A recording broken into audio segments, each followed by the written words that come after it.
अभी तो पशु की सूची में गौ माता को रखा गया है और अलग अलग राज्य के अलग अलग कानून है।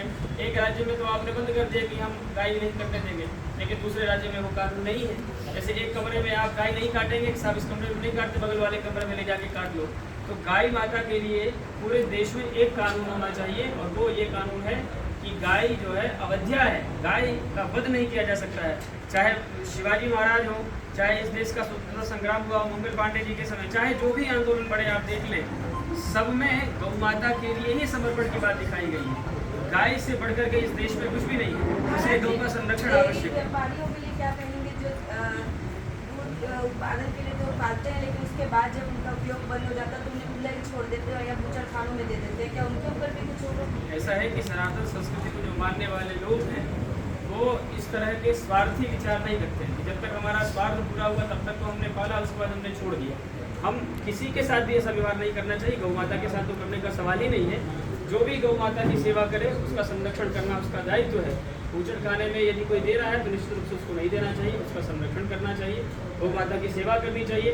देखिए गौ माता कहते हैं कि जब वृद्ध हो गई, जब दूध नहीं दे सकती, जब बच्चा नहीं दे सकती, तब क्या देगी? लोग पूछते हैं क्यों रखें हम अपने पास, हम इसको बूचड़ खाने में दे देते हैं। तो उनका विचार हो सकता है, हम सनातनियों का विचार ये है कि गौ माता के रोम रोम से आशीर्वाद निकलता है, गौ माता रोम रोम से आशीर्वाद देती है। इसीलिए गौ माता को किसी, अब जैसे हमारी माँ बूढ़ी हो गई, अब हमको किसी काम की नहीं है हमारे लिए, तो क्या उसको डिस्पोजल करने के लिए हम कसाई को दे देंगे कि तुम इसको काट करके अलग कर दो? जैसे हम अपनी माँ के लिए ये विचार नहीं कर सकते, वैसे ही गौ माता हमारी माता है, इसके लिए विचार नहीं, तो उस सब पे विचार किया जाएगा ना, उस पर विचार किया जाएगा। जहाँ संरक्षण की आवश्यकता होगी वहाँ शंकराचार्य मठ स्वयं आगे आएगा, संरक्षण करेगा, समाज के लोगों का सहयोग लेकर के उसका करेगा। देखिए जब सरकार के स्तर पर एक नीति निर्धारण आप कर लेंगे तो समाज के स्तर पर धीरे धीरे वो सब निश्चित रूप से उसका क्रियान्वयन होना सरल और सहज हो जाएगा। हम लोग चाहते हैं कि सरकार के स्तर पर संस्कृति में सिर्फ गौ नहीं, किसी भी तरह के पशु को काटना गलत होता है। बलि प्रथा को लेकर आप क्या कहना चाहेंगे जो अलग अलग मंदिरों में है? देखिए बलि प्रथा, बलि शब्द का क्या अर्थ है ये आपको समझना होगा। शास्त्र में जो है बलि शब्द के कई अर्थ हैं।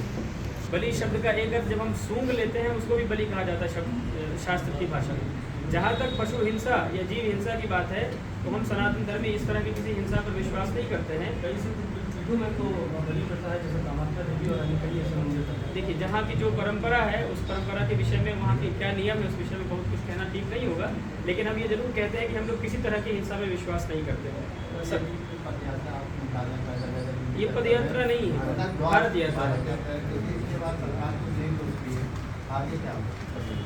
आगे क्या होगा? जब तक लक्ष्य की प्राप्ति की, जो उत्तम पुरुष होता है वो कोई बात शुरू करने के पहले पूरा विचार करता है, विचार करने के बाद जब वो आरंभ करता है तो लक्ष्य की प्राप्ति तक चलता रहता है। तो हम लोग निश्चित रूप से समाज के शंकराचार्य जी के अनुगमन करने वाले लोग हैं, शंकराचार्य जी महाराज स्वयं है, उन्होंने यदि किसी बात को उठाई है तो जब तक लक्ष्य तक नहीं पहुँचेंगे हम निश्चित रूप से प्रयास करते रहेंगे। अभी हमारी भारत भ्रमण, ये भारत यात्रा है गौध्वज स्थापना की, उसके बाद दिल्ली में गोपाष्टमी में एक बड़ा आंदोलन, बड़ी मीटिंग, बड़ी बैठक हम लोग कर रहे हैं और हम लोगों का उद्देश्य है कि गौ माता को उनका सम्मान मिले। और नकारात्मक हम क्यों सोचें, हम ये अनुमान करते हैं कि हमारे इस प्रयास से शंकराचार्य जी महाराज की, केवल शंकराचार्य जी अकेले नहीं है, शंकराचार्य जी 100 करोड़ हिंदुओं के प्रतिनिधि हैं। वो यदि किसी बात को कहते हैं तो ये माना जाना चाहिए कि 100 करोड़ हिंदू समाज उस बात को कह रहा है। तो 100 करोड़ हिंदू समाज की तरफ से कोई बात यदि कही जाएगी तो हम ये समझते हैं कि सरकार उसको गंभीरता से लेगी और गंभीरता से लेकर के उस पर सकारात्मक निर्णय होंगे, गौ हत्या इस देश से बंद होगी और गौ माता को राष्ट्रमाता का सम्मान मिलेगा।